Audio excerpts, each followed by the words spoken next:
Hey everybody, welcome back. Here's a few more tips to make your communication even more powerful. So, the first one is to use quotes. Quotes add credibility. Paul J. Klein. Quoting people that are more powerful than you, that have more initials after their name, that have more notability, that are famous, that are known to be highly intelligent. I love to use Einstein. He had a great quote, said, "Genius is the ability to reduce the complicated to the simple." The reason you're using quotes is to borrow the intelligence, the credibility of somebody else, like Einstein.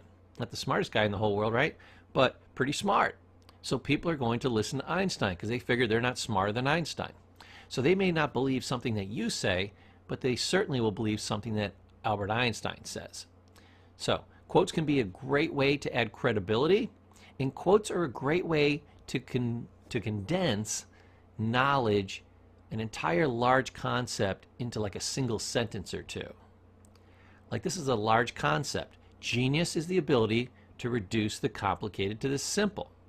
So what you're doing is you're taking something complex and you're making it easier to understand. So this is a concept for simplifying, say, your business. Or if you're a speaker, you should be able to reduce things down to the third grade level so that everybody can understand it. And you're actually seen as a bad speaker if you can't do that. You're stuck up, you're snobbish, you're losing people the whole way. So great communication has to do with quotes, and it also has to do with what? Reducing the complicated to the simple. So, two great tips in one. Let's move on to the next one.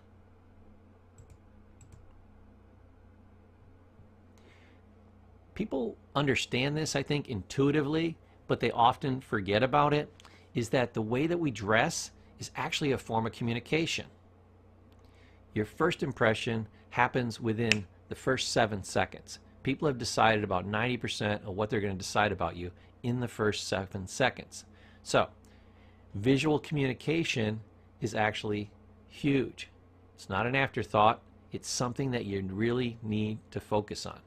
Always give a good first impression. They say you don't get a second chance to make a first impression. That's true. I suppose you can go back and clean it up afterwards, but it's really difficult. You know, that's really paddling uphill. So you always want to make a great first impression. Best way to do it, dress your best, look your best, and act your best. What does that mean?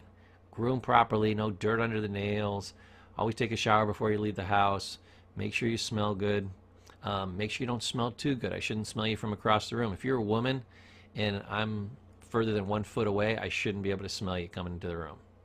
So, you also want to make sure that you give the right impression. So, match to the environment. If you should be wearing a suit, make sure you're wearing a suit. If you should be wearing shorts, make sure you're wearing shorts. So always match to the environment. And always dress about 1 tier above everybody else. You know, 1 tier above at least what the median is. So you look like you're in a slightly upper tier. You'll never wish you were 1 tier down. That'll leave the opposite impression. Another crucial one, I love this picture here, don't you? Be sure to avoid any judgmental statements or words. What are judgmental statements or words? Well, I'm glad you asked.